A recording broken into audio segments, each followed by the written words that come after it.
कि संगम में लोग स्नान कर रहे हैं तो लग रहा है कि नाला का पानी है, इतना ढबैला पानी है। और वो हरिद्वार का देखो एकदम कितना स्वच्छ पानी हो। अरे भैया लोग कह रहे हैं कि बॉलीवुड का हीरो और राजनीति का सुपर हीरो अखिलेश यादव है। हमारी आस्था इससे नहीं, हमको नहाना होगा, हम हैंडपंप के पानी से नहा लेंगे। प्रयागराज नहीं प्रयागराज जाएंगे लेकिन संगम के नाम पर नहाने नहीं। हम तो वहाँ ढोंगी वहाँ पर बाबा है जो बार बार वो विवादित बयान देते रहते हैं। राम भद्राचार्य एक नयन सुख है, जौनपुर से ही गए हैं और वो जो है कि बेचारे देश दुनिया को तो देखे नहीं, लेकिन जगत गुरु तो है नयन सुख राम भद्राचार्य, वो भी जगत गुरु अपने को कहते। अरे मुर्गा का टांग नोच रहे लोग बैठ के पूरी टीम में। और मैकडावेल है तो कनिका हो, ओल्ड मार्क है। अरे तरह तरह के ब्रांड का जो है मार गिलास लड़ौल हो रहा। वही संगम के स्थल इनको मिर्ची लगती है लौटर राम के पोस्ट पर, तो हमारे नेता को यदुमुल्ला कहोगे, अखिलेशुद्दीन कहोगे, बाबर और औरंगजेब की औलाद कहोगे। तो नाम निषाद इतना ब्राह्मणों के खिलाफ क्यों बोलते रहते हैं? ब्राह्मण विरोधी नहीं हूँ मैं, ब्राह्मणवाद पोस्ट देखो तब भी विरोध करेंगे। ब्राह्मणवाद का विरोधी हूँ या ब्राह्मणवाद के नाम पर ही जो दुकान चलाते हैं लोग, समाज को बांटने का काम करते हैं, गुमराह करने का काम करते हैं, अंधकार में डालने का काम। योगी आदित्यनाथ जी परेशान है कि संगम की जितनी चर्चा नहीं हो रही है उतना तो अखिलेश यादव के बादी कंस्ट्रक्शन की चर्चा चल रही। नमस्कार, आप देख रहे हैं यूनाइट रिपोर्टर, मैं हूं आपके साथ विपिन। देखिए कि उत्तर प्रदेश के साथ साथ पूरे भारत में और पूरे देश में महाकुंभ 2025 की चर्चा जोरों शोरों पे चल रही है। तो वही लगातार सरकार कोशिश कर रही है कि महाकुंभ की अच्छी छवि लोगों तक पहुंचाए, लेकिन वही विपक्ष हमेशा कोशिश कर रहा है कि महाकुंभ में हो रही कमियों को दिखाए। अब एक चर्चा फोटो की होने लगी है, वो है अखिलेश यादव की। अखिलेश यादव हरिद्वार पहुंचे और वहां जाकर उन्होंने गंगा स्नान किया और फोटो पोस्ट कर दी, जिसके बाद खूब वायरल हो रहा है। और लोग, तमाम सारे लोग जो कमेंट कर रहे हैं, कोई पक्ष में कर रहा है, कोई विपक्ष में कर रहा है। तो ऐसे में हमारे साथ बात करने के लिए समाजवादी पार्टी के नेता हैं, कार्यकर्ता कहिए, नेता कहिए, लौटन राम निषाद जी, आपका बहुत बहुत स्वागत है हमारे चैनल। धन्यवाद यूएनआई चैनल को, और जो भी आपके चैनल के जो है कि दर्शक हैं, मैं उनसे आग्रह करूंगा कि सब्सक्राइब करके, शेयर करके, लाइक करके आपके माध्यम से जनता तक आवाज पहुंचाते रहे। अखिलेश यादव हरिद्वार पहुंच गए लेकिन प्रयागराज नहीं पहुंचे अभी तक। देखिए, प्रयागराज के नाम पर ढोंग और पाखंड पैदा करना है कि प्रयागराज में ही स्नान करोगे, गंगा में डुबकी लगाओगे तो पाप से मुक्ति मिल जाएगी, मोक्ष का धाम मिल जाएगा। तो हम लोगों का पहले से कहना है कि हम लोग पाप कर्मा नहीं है, हम लोग दानदाता हैं, हम लोग उत्पादक हैं, हम लोग दूसरे का जो है कि आवश्यकताओं की पूर्ति करने वाले लोग हैं। तो हम लोग कोई पाप किए नहीं है कि संगम में डुबकी लगाने जाएंगे। आप बताओ कि संगम में लोग स्नान कर रहे हैं तो लग रहा है कि नाला का पानी है, इतना ढबैला पानी है। और वो हरिद्वार का देखो एकदम कितना स्वच्छ पानी है, क्योंकि गंगा तो वहीं से गंगोत्री से निकल कर आती है। तो भैया अखिलेश जी शुरुआत में जो है गंगा जी में नहाए, क्योंकि ये आस्था का सवाल है। और आस्था के मुद्दे पर कोई जरूरी नहीं है कि हम संगम में डुबकी लगाएंगे तभी हम पावन पवित्र हो जाएंगे। अगर हमारी आस्था है तो हम गोमती में नहा लेंगे। संत रैदास जी ने क्या कहा था, मन चंगा तो कठौती में गंगा। अजेकर मन चंगा ही नहीं है, दुर्भावना से भरा हुआ है, ऐसे लोग संगम में नहाए, चाहे जाकर के नासिक गोदावरी नदी में नहाए, चाहे जाके हरिद्वार में नहाए, और चाहे छिपरा नदी में जाकर के उज्जैन में नहाए। आप कह रहे हैं कि जो पाप किए हैं वही धुलने जाएंगे। पहला दिन आंकड़ा दिखाया गया 1,65,00,000 लोग पहुंचे थे नहाने के लिए। क्या वो लोग पाप करके गए हैं? आम जनता पहुंची है। देखिए, जनता जो है ना, क्या है कि ये पाखंड का जो नाटकबाजी ये करते हैं, तो कुछ लोग हैं कि असलियत को समझ नहीं पाते हैं। अब तमाम लोगों की जो तस्वीरें निकल करके आ रही है तो सारे लोगों का दिल दिमाग अब बदल रहा है और ये रिकॉर्ड कायम करने का काम कर रहे थे। प्रतिपक्ष और विशेष करके समाजवादी पार्टी को नीचा दिखाने का काम कर रहे थे, लेकिन यह पासा जो है कि उल्टा पड़ गया। योगी आदित्यनाथ जी परेशान है कि संगम की जितनी चर्चा नहीं हो रही है उतना तो अखिलेश यादव के बादी कंस्ट्रक्शन की चर्चा चल रही है। अखिलेश यादव बॉडी वाली एकदम फोटो शेयर किए, एकदम लग रहा है कि हीरो वाली है फोटो। हीरो? अरे भैया लोग कह रहे हैं कि बॉलीवुड का हीरो और राजनीति का सुपर हीरो अखिलेश यादव है। और ये भी लोग कह रहे हैं कि डाइट इन लोगों की क्या होगी। तो हमारे नेता का डाइट आप जानते हो भैया, हम लोग तो हरवाहा चरवाहा के घर वाले हैं, तो दूध दही मक्खन क्रीम यही हम लोग खाने वाले हैं। अब वो बॉलीवुड की जिस हीरो से तुलना हमारे नेता की कर रहे हैं तो भैया वो तो मीट चिकन गोश्त आदि खाने वाले हैं, प्रोटीन लेने वाले हैं। तो ये बादी कंस्ट्रक्शन जो है ये असली जमीन से जुड़ी हुई है। दूध दही खा के बनी है। दूध दही खा के बनी है। जोगी जी बड़ा परेशान है जब से ये तस्वीर अखिलेश यादव जी की देखे हैं, क्योंकि ऊपर से देखते थे न कपड़े में तो उनको नहीं लगता था कि अखिलेश यादव की बॉडी इतनी हिष्ट पुष्ट है, इतनी गठीली बॉडी है। तो बाबा कौन सा उनके बॉडी से लेना देना है? अरे बॉडी से वो डर गए भाई, देख करके बढ़िया परेशान हो गए एकदम। उनको बेहोशी छा गई। और क्योंकि जोगी की चर्चा न करके लोग अखिलेश यादव की चर्चा करना शुरू कर दिए हैं। तमाम लोगों देख लीजिए तो पूरा सोशल मीडिया अखिलेश यादव अखिलेश यादव अखिलेश यादव भरा हुआ है। तो अखिलेश यादव एक खास नेता है। ऐसे थोड़े नेता है कि बैसाखियों के सहारे आए और केवल धर्म के नाम पर जो है लोगों की आंख में धूल झोंक करके जो है देश को बेचने का, देश को लुटवाने का, तमाम लोगों का भविष्य अंधकार में डालने का काम करो। अब वहां पर बताओ तमाम बाबाओं को जो हिंदू धर्म के ठेकेदार बनते हैं, जगत गुरु शंकराचार्य बनते हैं, अब उन लोगों को समझ में नहीं आ रहा है कि जगत पर क्या मुसलमान नहीं रहता, क्या ईसाई सिख नहीं रहता क्या? यहाँ तक कि एक महा ढोंगी वहां पर बाबा है जो बार बार वो विवादित बयान देते रहते हैं। राम भद्राचार्य एक नयन सुख हैं, जौनपुर से ही गए हैं। और वो जो है कि बेचारे देश दुनिया को तो देखे नहीं, लेकिन जगत गुरु तो है। नयन सुख राम भद्राचार्य, वो भी जगत गुरु अपने को कहते हैं। और उन्होंने कहा था, एक बयान आया था कि ब्राह्मणों में जो पाठक है, त्रिगुणायत है, उपाधिया है, दीक्षित है और एक आठों बताए थे, यह नीच होते हैं। तो अभी मुक्तेश्वरानंद जो अपने को जगत गुरु कहते हैं, तो भैया ये तो उमा शंकर उपाध्या है, तो ये भी राम भद्राचार्य के दृष्टिकोण से नीच हुए। और वह कह रहे हैं कि भाई शूद्र वर्ण वाले को जो है धर्माचार्य नहीं बनना चाहिए। तो भैया ये हमारा किस हिंदू की बात करते हो?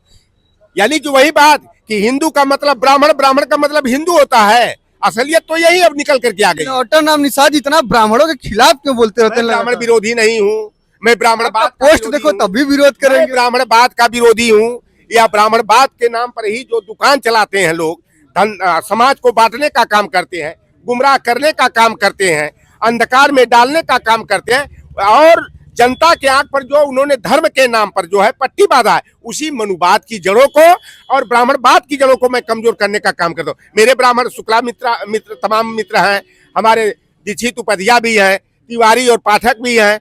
हम ब्राह्मण नहीं विरोधी, ब्राह्मण के नाम पर कई कुछ पोस्टें लगी लोगों को कि डायरेक्ट ब्राह्मण को टारगेट कर रहे हैं। लेकिन हमारे नेता को अगर अखिलेशुद्दीन कहा जाएगा, बाबर और औरंगजेब की डीएनए वाला कहा जाएगा, मुलायम सिंह कहा लोग कहते हैं यदु मुल्ला नया नाम दे दिए। हाँ, यदु मुल्ला। तो बताओ हमारे नेता को जो यदु मुल्ला कहेगा, यदु मुल्ला कौन है?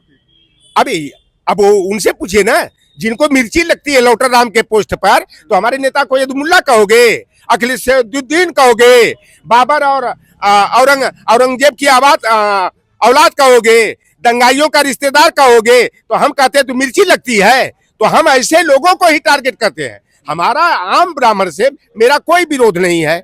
आम ब्राह्मण हमारे तमाम इष्ट मित्र हैं, साथी हैं, संगी हैं, सहपाठी हैं, तो ऐसे लोगों का मैं विरोध नहीं। लेकिन मैं उसी ट्वीट में देखता हूं, हमारे पार्टी में भी कुछ लोग हैं कमेंट करते हैं कि लौटर राम के बोलने से कहीं गलत प्रभाव पड़ जाएगा। तो भैया जब अखिलेश यादव जी को अगर कोई मुल्ला कहता है, अखिलेशुद्दीन कहता है और यदुद्दीन कहता है, मुल्ला कहता है, तो ऐसे लोगों को ये जवाब देने के लिए आगे क्यों नहीं आते हैं? आना चाहिए कि नहीं आना चाहिए? जब पार्टी में हो और आपके नेता को कोई टारगेट कर रहा है, अपमानित और लांछित कर रहा है, तो ऐसे लोग हमारे जो भी हमारे पार्टी में हैं, जिनको हम लोगों की बातों से बुरा लग जाता है, तो उनको कम से कम डिफेंड तो करना चाहिए। लेकिन खाली हमारे वोट से सांसद विधायक आप बनोगे, हमारे नेता को कोई गाली देगा तो आप ताली बजाओगे। यह देखो भैया, अब ये राजनीति इस तरह की नहीं चलेगी। अगर रहना है तो एकदम खुल करके जनेश्वर मिश्रा बन करके रहना पड़ेगा, रमाशंकर कौशिक बन के रहना पड़ेगा, ब्रजभूषण तिवारी के चाल चलन का बनना पड़ेगा, भगवती सिंह, मोहन सिंह और कपिल देव सिंह की विचारधारा पर चल करके पिछड़े दलित वंचित अकलियत पसमानदा हो, गरीब हो, गुरबा हो, इनके जो है मान सम्मान अधिकार की लड़ाई लड़ना पड़ेगा। लेकिन पुतरो निक भतरो निक क्रिया के कर खाई तो ये राजनीति नहीं चलेगी। राजनीति में आप जाने वाले हैं कि नहीं? महाकुंभ हमारा तो गंगा के किनारे जन्म हुआ है यार। गंगा जी के पानी पिए, बाटी चोखा बनाकर अभी कह रहे हैं 144 साल बाद स्नान लगा किए। है। नहीं, हम इसमें नहीं, हम हमारी आस्था इससे नहीं। हमको नहाना होगा, हम हैंडपंप के पानी से नहा लेंगे। लेकिन प्रयागराज नहीं जाएंगे। नहीं, प्रयागराज जाएंगे, लेकिन संगम के नाम पर नहाने नहीं हम जाएंगे। अभी तो हमारा 17 तारीख को भी हम जा रहे हैं, वहीं संगम स्थल से थोड़ी दूरी पर मेरा कार्यक्रम लगा हुआ है। तो ये प्रयागराज नहा लेंगे तब थोड़ा जो पाप होगा धुल जाएगा। की धरती है हमारा, न पापी हूँ न मुझे पाप का डर है। हम लोग पाक साफ हैं। और गंगा में जब हम डुबकी 2 बरस के जब से हुए, हम लोग गंगा में डुबकी लगाना शुरू कर दिए। और गंगा से हम लोगों का तो सनातनी संबंध है, हमारा पीढ़ी दर पीढ़ी का संबंध है। तो हम काहे को अपवित्र हो जाएंगे भाई। लोग कहते हैं एक दिन नहाने से गंगा में जब पवित्र हो जाए, तो हम लोग तो बरसों बरस लगातार जो है गंगा जी में नहाना, गंगा जी में खाना, गंगा जी में सारा क्रियाकर्म करना जब रहा, तो हम लोग कहाँ से पाप युक्त कहाँ से हैं? हम लोग तो पहले से पाप मुक्त हैं। अच्छा, महाकुंभ में एक सुंदरी साध्वी आई है, उनके बड़ा चर्चा चल रहा है, उनको लेकर क्या कहेंगे? देखिए, अब तो 2 सुंदरियों की बात चल रही है। एक अघोरी पंथ की, भारत की सुंदरी साध्वी के नाम पर। और कल यह वीडियो में देखा, देखो जो साध्वी हो जाए या संत हो जाए, तो अगर संत है तो उसे नारी की संगत से दूर हो जाना चाहिए। देखो, आग और खर को एक जगह रखोगे तो आग लग जाएगी। तो अगर संत है तो ये जो साध्वी है इनसे दूर होना चाहिए, महिलाओं से विरक्ति होनी चाहिए। अगर साध्वी है तो पुरुष की संगत से में पड़ने से दोष उत्पन्न हो सकता है, तो उनको दूर रहना चाहिए। अब कल देखे पैर मालिश करा रही हैं वो साध्वी जी। एक साध्वी आई है कि 30 बरस की उम्र है, कौन रिछारिया करके बड़ा वीडियो वायरल हो रहा है उनका। तो उन्होंने कहा 2 बरस से जो है कि मैं सन्यासिनी बनी हूँ और महामंडलेश्वर की शरण में रहती हूँ। तो भैया, अगर 2 बरस से आप रही, शायद गिनती इनकी गड़बड़ हो गई। हमको लगता है कि उत्तरांचल वालों की गणित कमजोर होती है। कोई कहता 86 की जगह 46 बोलता है, 46 में छप्पन यादव SDM हो गया। अब ये साध्वी कर रही है कि 2 बरस से मैं सन्यासिनी हूँ, जो इन्फ्लुएंसर रही हैं, एंकरिंग करती रही हैं, यूट्यूब चलाती रही हैं। और अभी मैं उनका देखा, एक पोस्टर देखा बैंकॉक में, एक वेडिंग पार्टी का जो है, ये वैवाहिक समारोह का एंकरिंग का पोस्टर जारी हुआ 22 नवंबर का। तो 22 नवंबर से अभी तो 2 महीना नहीं भाई हुआ भैया। नवंबर से दिसंबर, दिसंबर से जनवरी, अगर 22 जनवरी आई तो 2 महीना हुई। तो चलो भैया, वो लगता है 1.5 महीना में साध्वी बन गई। साध्वी बन गई और इतना चर्चा का विषय। तो ऐसे और बताओ भैया, अगर साध्वी बन गई, हमको लगा था 50,000 से कम का मेकअप ना हुई। इतना मेकअप करने की क्या जरूरत है भाई? जब साध्वी हो गए तो हम बस वही, हम साध्वियों में भी सुंदरी दिखाई दे, विश्व सुंदरी दिखाई दे।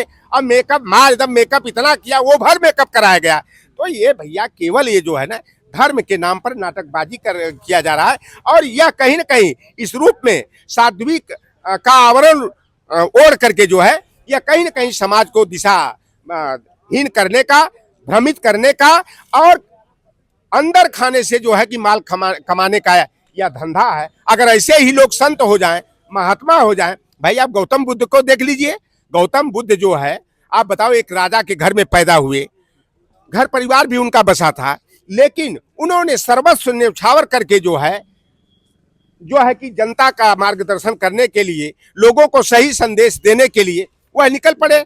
तो ऐसे महावीर स्वामी के रूप में कोई आ जाए, गौतम बुद्ध के रूप में आ जाए, तब माना जाए कि वह संत है। नहीं तो संत के नाम पर यह लोग केवल अय्यासी करने का तमाम लोग काम कर रहे हैं। मैं सभी संतों को तो नहीं, मुर्गा पार्टी का वीडियो वायरल हो रहा था। अरे एक वीडियो आया है, मार, अरे मुर्गा का टांग नोच रहे हैं लोग बैठ के पूरी टीम में। और मैकडॉवेल है तो कनिका वो ओल्ड मार्क है, अरे तरह तरह के ब्रांड का जो है मार गिलास लड़ौल हो रहा वही संगम के स्थल पर। तो ऐसे लोग जो पीठ, आप बताओ, जनता को दिखाने में तो संत हैं, महामंडलेश्वर हैं, महंत हैं, मठाधीश हैं, और अंदर खाने वही कुकर्मवा कर रहे हैं। तो ऐसे लोग अपने पाप से मुक्ति के पाखंड में पड़ करके संगम नहाने गए हैं। हम लोग न ढोंगी हैं न पाखंडी हैं।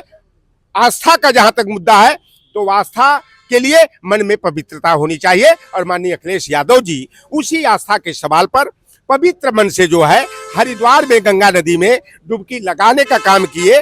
और आज पूरे देश में ही नहीं, पूरे विश्व में जो है कि चर्चा का विषय अखिलेश यादव जी बने हैं, संगम पीछे, जोगी जी पीछे, अब वहां पे कोई चर्चा नहीं हो रही है।